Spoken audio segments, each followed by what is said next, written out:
Everyone, Shriman Narayan दोस्तों। आपके अपने चैनल हर दिन कुछ नया में आपका बहुत बहुत स्वागत है। आज की वीडियो में हम सुनेंगे विजया एकादशी व्रत कथा को। तो चलिए कथा का श्रवण करते हैं। धर्मराज युधिष्ठिर बोले, हे जनार्दन, फाल्गुन मास के कृष्ण पक्ष की एकादशी का क्या नाम है तथा उसकी विधि क्या है? कृपा करके आप मुझे बताइए। भगवान बोले, हे राजन, फाल्गुन मास के कृष्ण पक्ष की एकादशी का नाम विजया एकादशी है। इस व्रत के प्रभाव से मनुष्य को विजय प्राप्त होती है। यह सब व्रतों में उत्तम व्रत है। इस विजया एकादशी के महात्म्य के श्रवण व पठन करने से मनुष्य के समस्त प्रकार के पाप नष्ट हो जाते हैं। एक समय देवर्षि नारद जी ने जगतपिता ब्रह्मा जी से कहा, महाराज, आप मुझसे फाल्गुन मास के कृष्ण पक्ष की एकादशी का विधान कहिए। ब्रह्मा जी कहने लगे कि हे नारद, विजया एकादशी का व्रत पुराने तथा नए पापों को नाश करने वाला है। इस विजया एकादशी की विधि मैंने आज तक किसी से भी नहीं कही है। यह समस्त मनुष्यों को विजय प्रदान करती है। त्रेता युग में मर्यादा पुरुषोत्तम श्री रामचंद्र जी को जब 14 वर्ष का वनवास हो गया, तब वे श्री लक्ष्मण तथा सीता जी सहित पंचवटी में निवास करने लगे।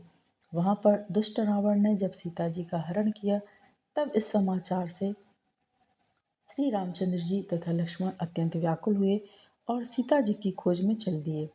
घूमते घूमते जब वे मरणासन जटायु के पास पहुंचे, तो जटायु ने उन्हें सीता जी का वृतांत सुनाकर स्वर्गलोक चला गया।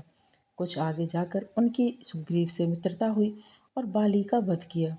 हनुमान जी ने लंका में जाकर सीता जी का पता लगाया और उनसे श्री रामचंद्र जी और सुग्रीव की मित्रता का वर्णन किया।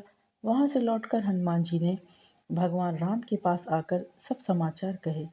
श्री रामचंद्र जी ने वानर सेना सहित सुग्रीव की सम्मति से लंका को प्रस्थान किया। जब श्री रामचंद्र जी समुद्र के किनारे पहुंचे, तब उन्होंने मगरमच्छ आदि से युक्त उस अगाध समुद्र को देखकर लक्ष्मण जी से कहा कि इस समुद्र को हम किस प्रकार से पार करेंगे। श्री लक्ष्मण जी ने कहा, हे पुराण पुरुषोत्तम, आप आदि पुरुष हैं, आप सब कुछ जानते हैं। यहाँ से आधा योजन दूर पर कुमारी द्वीप में वक्तालभ्य नाम के मुनि रहते हैं। उन्होंने अनेक ब्रह्मा देखे हैं। आप उनके पास जाकर इसका उपाय पूछिए। लक्ष्मण जी के इस प्रकार के वचन सुनकर श्री रामचंद्र जी वक्लादभ्य ऋषि के पास गए और उनको प्रणाम करके बैठ गए। मुनि ने भी उनको मनुष्य रूप धारण किए हुए पुराण पुरुषोत्तम समझकर उनसे पूछा कि हे राम, आपका आना कैसे हुआ? रामचंद्र जी कहने लगे कि हे ऋषि, मैं अपनी सेना सहित यहाँ आया हूँ और राक्षसों को जीतने के लिए लंका जा रहा हूँ। आप कृपा करके समुद्र पार करने का कोई उपाय बतलाइए। मैं इसी कारण आपके पास आया हूँ। वक्तालभ्य ऋषि बोले कि हे राम, फाल्गुन मास और आप समुद्र भी पार कर पाएंगे। इस व्रत की विधि यह है कि दशमी के दिन स्वर्ण, चांदी, तांबा या मिट्टी का एक घड़ा बनाएं। उस घड़े को जल से भरकर तथा 5 पल्लव रख वेदिका पर स्थापित करें। उस घड़े के नीचे सतनजा और ऊपर जौ रखें। उस पर श्री नारायण भगवान की स्वर्ण की मूर्ति स्थापित करें। एकादशी के दिन स्नान आदि से निर्वृत्त होकर धूप दीप नैवेद्य नारियल आदि से भगवान की पूजा करें।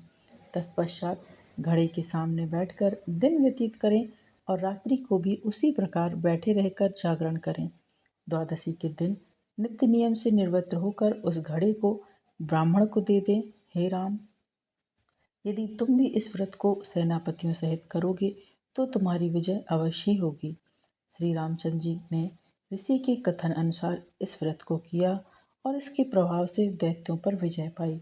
अतः हे राजन, जो कोई मनुष्य विधि पूर्वक इस व्रत को करता है, दोनों लोकों में उसकी विजय अवश्य होती है। श्री ब्रह्मा जी ने नारद जी से जो कहा था, हे पुत्र, सो इस व्रत के महात्म को जो पढ़ता और सुनता है, उसको वाजपेयी यज्ञ का फल प्राप्त